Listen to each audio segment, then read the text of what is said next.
We're gonna go into the World Championship performance of Josh Awotunde, and we're gonna start right now.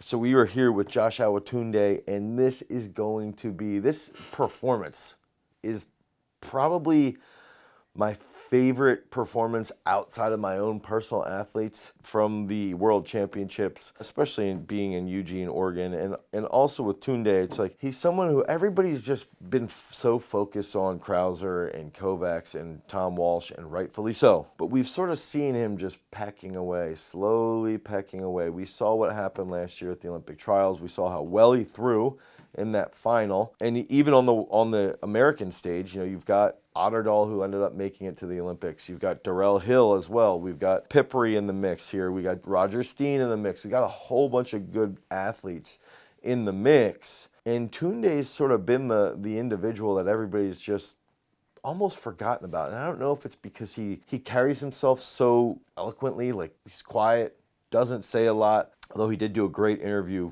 after he ends up winning that world bronze medal here. What did you do last night to celebrate? What was it after medal Believe ceremonies? It or not, man, I got lit at Denny's, man.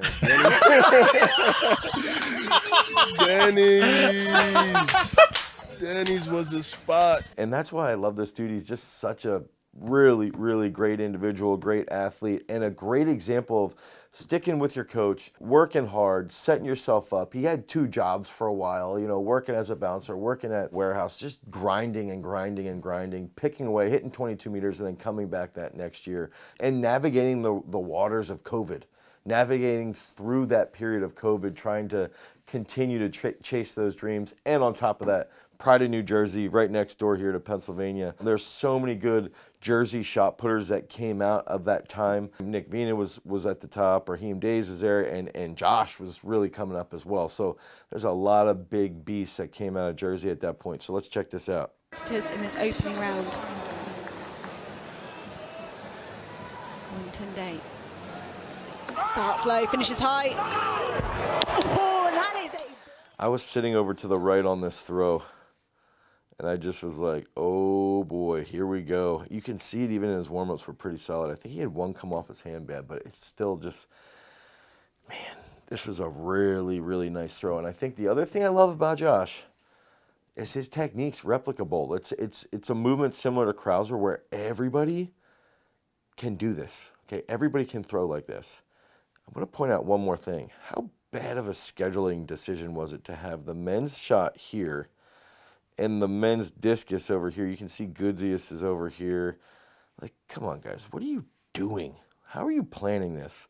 Okay, so let's just get through this so we can see every position. Now, I believe Josh probably has top 2 or 3 technical models in the entire world. Krauser, Kovacs, Josh, I think they have the best.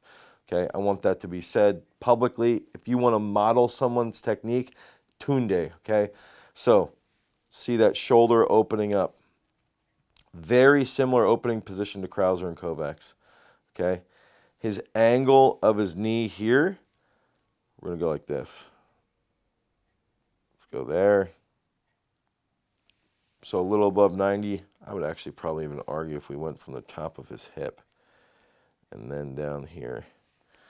Man, it didn't register. So it's like 114 degrees. So he's at about 114 degrees there on that left quad as he's opening. Notice his knee here. He's keeping that patient as he's opening in this position. Left arm's just outside of that left knee, but he's balanced. Everything's starting to get on top of that left. Okay, so I want to do this. I love doing this here, okay? Now he gets that nice wide position here. Okay, so he's almost entirely past that left foot and his left hip. Look at his left hip.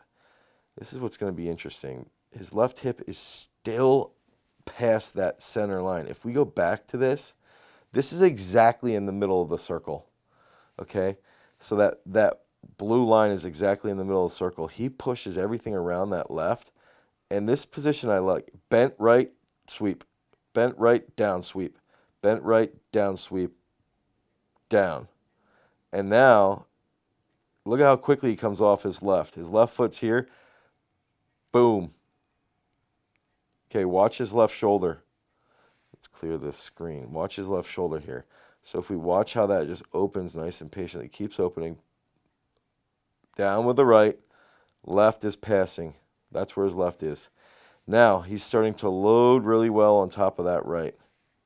Okay, so it's like everything's lined up there. That's a squiggly green arrow. But he's down just at that center point. Left foot's moving past his right. And that's one of those key concepts. It's really hard to teach, is that when that right foot grounds, get that left side moving past. And now here, he's still catching that. Left's down. Okay, left foot's down. Now the difference I would say with Krauser and with Kovacs is that when this left grounds, you can see that left foot, their left shoulder is going to be here. So what's scary is this is something that we might start to see actually get improved upon in Josh's technique, is it might start to happen even quicker where that left shoulder's here. And when that left shoulder's here, he's going to have more load over that right. Now look at that flexion, okay, in that right hip here, right? There, so about 110 degrees of flexion in that right hip, or right knee, right knee. And that's helping to keep everything moving forward. And then this position here at the front, he's holding that left, nice grounded. Look at that, squares up, right hips through, left arms wide, right shoulder starting to move, right hips coming through. Now he starts to slowly pick up that right foot and then just transfers everything through. Look at how well even here he just slides everything through really, really well. He's even still bent on that right and just boom, that big hit. Big hit, big PR in the World Championships. Comes out, sets the tone in the first round. I'm here to play, baby. I am here to play. Dabs up. Krauser keeps that moving. Let's see if we can see anything here. Boom, right foot. Look at that right foot, guys. Sweep down, down. Sweeping down with that right foot. Sweeping down with that right foot. Boom. Down with that right foot. Now watch that left arm, okay? Left arm's right there. See how he holds that? That helps keep that load over top of that right foot. That's key. That's key. You can see that bent right. Everything's coming through. Now let's keep it moving here. Man, that's a great throw. That's such an awesome throw. Now I think we got one more throw in here as well. There he is, 22-24. First round, sets the tone. Everybody had to be thinking like, damn.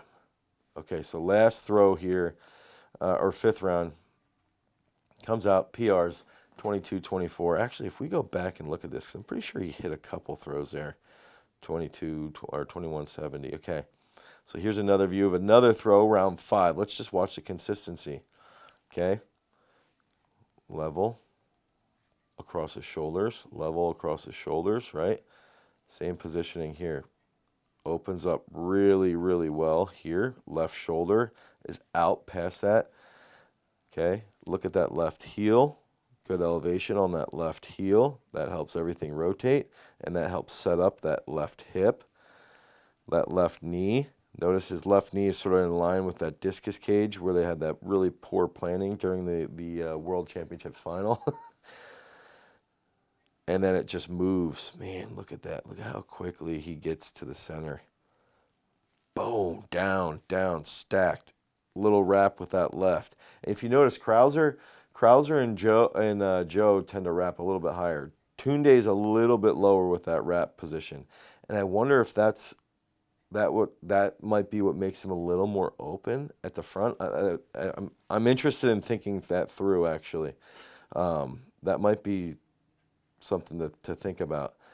And then again, just squaring everything up. Look at this position on that left side, that everything's transferring into that left side here at the front of the circle, all into that transfer leg. Hits it, big throw again. And then let's see, it didn't even look like it came off his hand that great either.